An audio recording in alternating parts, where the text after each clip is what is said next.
தியேட்டருக்கும் படம் எடுக்கிறதுக்கு என்ன சம்மந்தம்? கரெக்டா.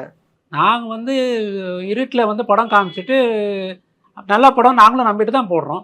அது வரலன்னு நீங்கள் யார்கிட்ட போய் கேட்கணும்? தயாரிப்பாளர்கள் கேட்கணும். சினிமா தியேட்டர் எப்படி பொறுப்பாக இருக்க முடியும்? அதுக்கு நீங்கள் அப்படி சொல்கிறது பார்த்தா அந்த பீரியடில் வந்து நாங்கள் கரண்ட் பில் கட்டியிருப்போம். ஆமாம். கரண்ட் டிபார்ட்மெண்ட் கிட்ட போய் கேட்கலாமா, படம் நல்லா இல்லைப்பா அதை திருப்பி கொடு, நீ கரண்ட் செலவு பண்ணிட்டு திருப்பி கொடுங்க கேட்கலாமா? இல்ல அவங்க ஆதங்கமா சொல்றாங்க. அதாவது ரிவ்யூவர்ஸ் வந்து நிறைய இடத்துல சொன்னாங்கல்ல சார். இப்போ கங்குவா வந்து பெரிய பெரிய படங்கள்ல வந்து ஃபர்ஸ்ட் ஷோவே அந்த ரிவ்யூவை சொல்லி ஸ்பாயில் பண்ணிடுறாங்க அதோட நம்பர்ஸ்க்கு, அதை வந்து கலெக்ட் பண்ண விடாம.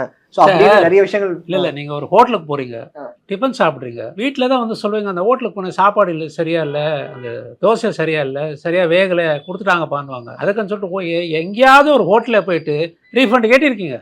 இல்ல ஏன் சினிமா தியேட்டர் மட்டும் ரீஃபண்ட் கேட்கணும் அந்த எண்ணம் வருது? இல்ல சார், ஹோட்டல் இருக்கே சார், அது மாதிரி ஏதாவது காம்பன்சேட் பண்ணுவாங்களே சார்? இல்ல அது வந்து பூச்சியும் புழு இருந்தாதான் எல்லாரோட டேஸ்ட்டுக்கு வந்து அவன் ஹோட்டலுக்காரன் சுட முடியுமா? தோசையை சுட முடியாது இல்ல. அப்ப எதுக்கு சினிமா தியேட்டரு?